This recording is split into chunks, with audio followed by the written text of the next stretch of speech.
Bonjour à tous, je m'appelle Aurélie. Mon travail consiste à vous accompagner dans l'évolution de votre carrière. Après avoir constaté que de nombreuses personnes cherchent à découvrir de nouveaux métiers, j'ai décidé de partir à la découverte de salariés et de chefs d'entreprise qui acceptent de partager avec nous leur expérience. Chez Super Compétences, nous mettons notre expertise à votre service pour que vos projets prennent vie. Je suis très contente de vous partager l'enquête métier du jour. Vous êtes prêts? C'est parti! Bonjour à tous, je suis très heureuse de vous accueillir aujourd'hui dans ce nouvel épisode où j'accueille Karen qui est sexothérapeute. Bonjour Karen. Bonjour Aurélie. Alors, est-ce que vous pouvez vous présenter un petit peu, de nous dire d'où vous venez et qu'est-ce qui vous a amené à faire ce métier plutôt rare, enfin rare, je ne sais pas si c'est les rares, mais voilà, expliquez-nous un petit peu. Donc moi c'est Karen, j'ai 38 ans, je suis maman de 4 enfants et je vis en Normandie. J'ai découvert ce métier suite à une reconversion moi-même. J'étais assistante indépendante et suite à je ne me sentais plus du tout alignée avec ce que je faisais. J'étais devenue assistante je cherche le mot, comme si j'étais tombée dedans, voilà, tout simplement. Mais c'était pas ma voie. C'était pas vraiment la voie que j'avais choisie. Et suite à un gros travail sur moi-même, il y a 1 an et demi maintenant, j'ai fait un coaching sur les talents et j'ai découvert beaucoup de choses sur moi-même. Ça m'a amené à faire des recherches sur les métiers, sur ce que je voulais faire, surtout ce que je ne voulais plus faire, ce que j'avais plus envie. Et en faisant plusieurs recherches, j'ai découvert justement le domaine de la sexothérapie. Je me suis renseignée, j'ai trouvé une formation et ensuite j'ai fait cette formation et je me suis spécialisée aussi également dans le domaine de l'éducation à la sexualité. D'accord. Voilà. Donc aujourd'hui, vous recevez quel public? Donc ça peut être aussi bien des parents, ça peut être des hommes, des femmes, couples ou célibataires. C'est vraiment tout type de public. D'accord. Enfants aussi? Ça Oui, arrivait? ça peut être, oui. Ça peut arriver les enfants. Oui. Et quelles sont vos missions au quotidien? Alors, vous faites quoi pour les aider? La première séance, par exemple, c'est vraiment une séance où on va se découvrir. Je vais découvrir la personne qui est en face de moi. La personne qui est en face de moi va me découvrir aussi. Et ça va être, en fait, on va essayer de trouver des solutions pour régler le problème, même si j'aime pas trop ce mot parce que c'est pas des problèmes en eux-mêmes. On va essayer ça va être vraiment un échange au cours de conversations, communiquer beaucoup. Et ensuite, en fonction des blocages, on va trouver des outils, des ressources qui sont adaptées. On peut passer aussi par le jeu. Donc, c'est vraiment en fonction. Ça peut être assez vaste, donc ça dépend vraiment de la problématique. Est-ce que vous prenez des initiatives au quotidien Par rapport aux par séances? rapport, oui, aux séances? Vu que chaque patient est unique, en fait, vous êtes obligé quand même d'adapter. Vous êtes obligé de prendre, de dire, Oui, voilà, oui, il faut. d'adapter en fonction de la personne, quoi. Enfin, C'est ça. Donc, chaque séance est différente. Vraiment, chaque séance, parfois aussi, on peut bloquer sur une séance totalement. À la fin de la séance, ne pas avoir trouvé les outils qu'il fallait, qui étaient adaptés. Après, quand c'est comme ça, moi personnellement, moi je fonctionne comme ça. Je reviens vers la personne entre chaque séance pour apporter plus de solutions. Mais oui, c'est vrai après que réflexion, voilà, c'est pas parce que la séance s'arrête qu'on pense plus à la personne, quoi. c'est ça exactement. Vous travaillez seul? Oui. Oui. Vous n'avez pas de collègues? Vous travaillez quand même avec des autres professionnels? Oui, on peut collaborer avec d'autres professionnels de santé, que, par exemple les gynécologues, psychologues, les médecins généralistes. Les autres activités aussi qui sont moins reconnues, les doulas, les accompagnantes aussi en parentalité. On peut collaborer parce que je peux avoir une personne en séance et moi, mon aide ne va pas lui suffire et je vais devoir les renvoyer vers d'autres personnes qui sont beaucoup plus qualifiées que moi. D'accord. Oui, Vous travaillez essentiellement à domicile, du coup? oui, enfin, c'est beaucoup de séances en visio. En visio, En d'accord. visio, Oui, oui. vous ne savez pas à domicile. Je peux aller au domicile chez les personnes si, par exemple, il y a des personnes qui peuvent pas se déplacer, voilà, tout simplement, et qui sont pas à l'aise spécialement avec la visio. D'accord. Du coup, quels sont vos horaires de travail? Donc moi, je suis à mon compte, donc je gère moi-même mes horaires. Donc D'accord. voilà. Donc moi après, mes horaires sont fixés par rapport à mes enfants. Voilà. Voilà, C'est les horaires que vous vous imposez, quoi. voilà. D'accord. Mais ça pourrait vous arriver de travailler le samedi Oui, ou en fait, oui, c'est en fonction de la demande, est-ce que vous êtes prête à accepter ou pas? c'est ça exactement. D'accord. Quelles sont les compétences attendues pour ce travail? Donc, vraiment des compétences relationnelles, humaines. Il faut vraiment être énormément à l'écoute. À l'écoute, ne avoir aucun jugement, pas de tabou, et vraiment avoir beaucoup, beaucoup d'empathie. Et puis se remettre en question soi-même. Parce Mm. que on peut avoir certaines personnes, on est humain de toute façon, et on peut avoir des personnes avec lesquelles on va peut-être pas être d'accord avec ce qu'ils ont fait ou voilà ou comment ils sont. Mais ça, c'est faut bien se mettre en tête que justement, on n'est pas là pour juger. Si telle personne a fait ceci, a fait cela, c'est que derrière, il y a des raisons et on n'est pas là pour juger la personne, on est là pour l'aider. Donc, c'est vraiment beaucoup d'écoute, d'empathie. La Ouverture personne, d'esprit aussi, c'est peut-être. ça, exact. Oui, oui, beaucoup. Parce que ça doit être dur psychologiquement quand même d'accueillir tous ces émotions de tout le Oui, monde comme ça sur un sujet aussi sensible en plus. oui, oui, oui, oui, ça peut être oui, très. C'est pour ça qu'il oui, il faut vraiment ne pas hésiter à se remettre en question et avoir aussi à côté quelque chose qui nous permet de sortir. Comme moi, par exemple, à côté, je sais que j'adore lire. J'aime beaucoup, beaucoup lire. J'aime beaucoup marcher. Et si on ressent qu'il y a une séance qui a été beaucoup plus compliquée, prendre le temps justement de sortir de cette activité et prendre du temps pour soi. Vous extériorisez avec d'autres collègues par exemple aussi. Oui, Vous oui, en parlez. oui. Après, c'est important aussi quand on fait ce métier, c'est d'avoir une supervision à côté.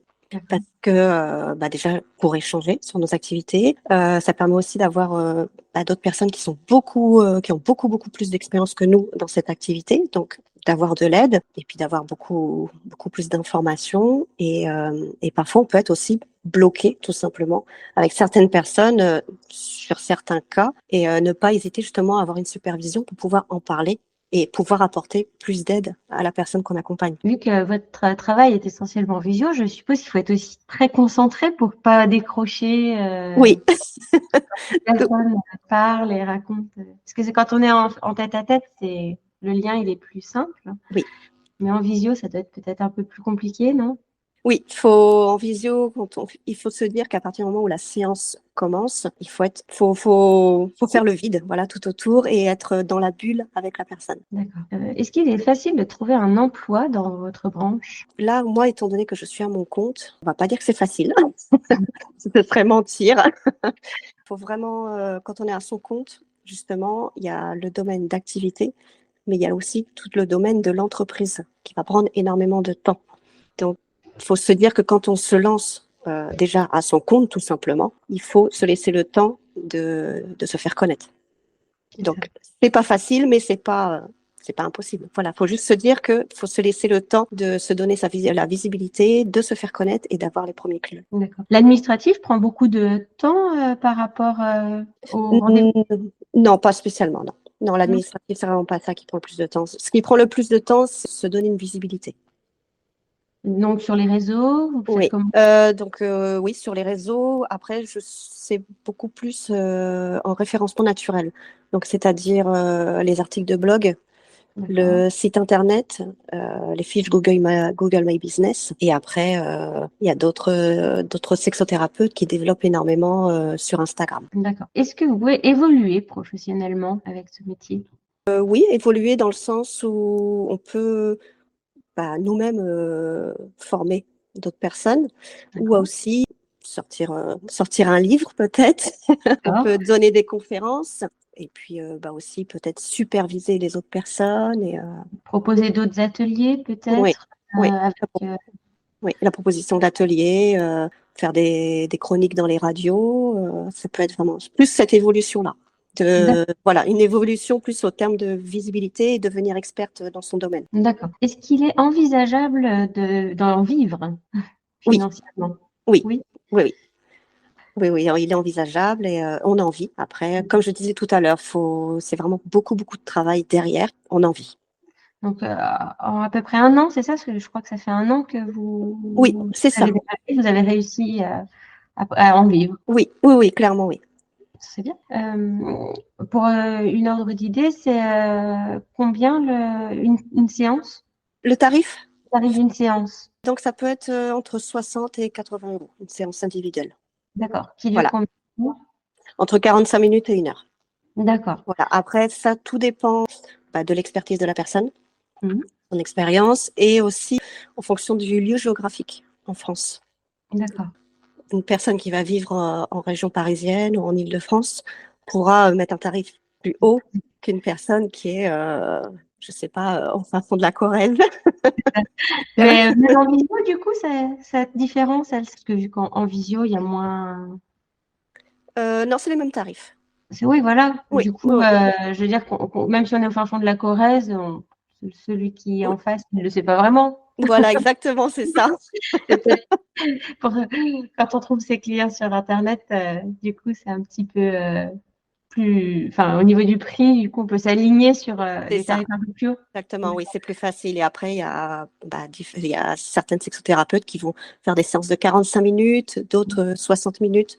D'accord. Voilà, Mais c'est toujours individuel, c'est jamais des séances collectives. il peut y avoir des séances de couple.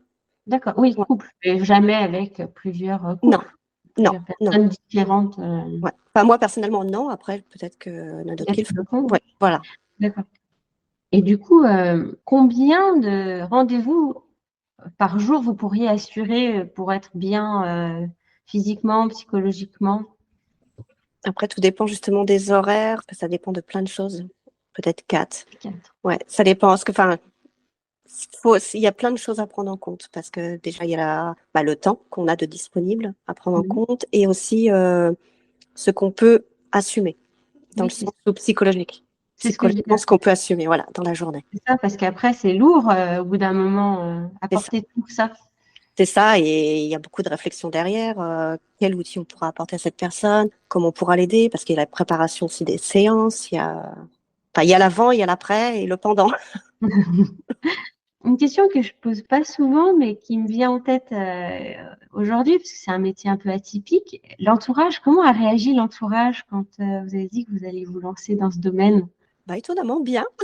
C'est vrai que j'ai hésité, oui et non, à en parler. Et en fait, ça n'a pas choqué plus que ça les personnes. Après, il y en a beaucoup qui m'ont dit qu'ils me voyaient, parce que enfin, en tant que sexothérapeute, il y a beaucoup de psychologie derrière aussi à prendre en compte. Et beaucoup de personnes me disaient qu'ils me voyaient dans ce domaine. Par contre, ils m'ont tous dit qu'ils me voyaient, ils n'auraient jamais imaginé dans le domaine de la sexualité. Mais non, après, j'ai pas eu de problème de ce côté-là, même avec mes enfants. Oui, ils l'ont très bien Oui, pris. Au ils contraire. le savent et Oui. c'est pas tabou, c'est pas caché. Non, non, non. Après, c'est peut-être plus moi, du coup, qui me mettais une barrière. Mais non, après, il faut se dire que si on est épanoui dans notre activité et si on est à l'aise d'en parler, les autres personnes autour de nous seront à l'aise aussi. D'accord. Est-ce qu'il y a un diplôme pour exercer? Alors, c'est pas donc parce qu'il faut faire la différence aussi qu'être sexologue et être sexothérapeute.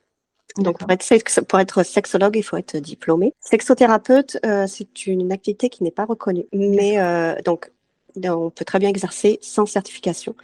Moi, je ne suis pas trop pour parce que c'est quand même un métier où c'est une relation d'aide. On est vraiment dans la psychologie de la personne. Enfin, là, ça touche l'humain. D'accord. Donc, moi, j'ai passé une certification, mais ce n'est pas obligatoire. D'accord. Donc, il existe. Et la formation dure combien de temps, du coup, enfin, la certification? Donc, c'est pareil, il y a plusieurs, on peut trouver plusieurs établissements. Moi, celle que j'ai faite a duré 8 mois. D'accord.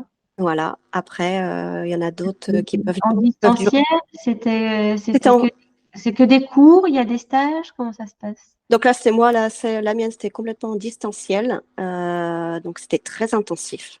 Donc, il y avait beaucoup d'études de cas. C'était 2 visios par semaine en groupe. Donc, on avait, Intensif quand ouais, même. ouais, oui, oui, très intensif. Oui, Et on avait, écoutez, c'était sous forme de formation. On avait un module qui se débloquait par mois. Pendant un mois, on travaillait sur tel module, le mois d'après, et ainsi de suite. Et à la fin, on avait un examen à passer. d'accord. Quels conseils pourriez-vous donner aux personnes qui se posent des questions et qui envisageraient ce métier? Le conseil, se faire confiance. Se faire confiance et bien peut-être bien se renseigner sur les formations et bien se renseigner sur le fait si vraiment ils sont prêts à se lancer dans cette activité, dans le sens où, comme je disais tout à l'heure, parfois ça peut être assez dur psychologiquement et Mais après, si on passe, on le sent. Si on a envie de se lancer, on le sent et il ne faut pas trop se poser de questions non plus. Donc, c'est faire confiance. Voilà. Eh bien, merci Karen. Et puis, au revoir. Ben, merci à vous. Merci d'avoir écouté ce podcast. Vous retrouverez les liens de notre invité du jour en description. Vous trouverez également l'enquête métier du jour en version PDF dans les notes de l'épisode. Si l'interview vous a plu, n'hésitez pas à la relayer autour de vous et de la noter sur votre application de podcast préférée. Vous pourrez retrouver l'ensemble de nos services sur supercompétences.fr. Si vous voulez partager votre métier, prenez contact avec moi pour que nous puissions en discuter. Je reste également disponible pour parler avec vous de vos projets de reconversion professionnelle. Je vous donne rendez-vous au prochain épisode. Belle journée!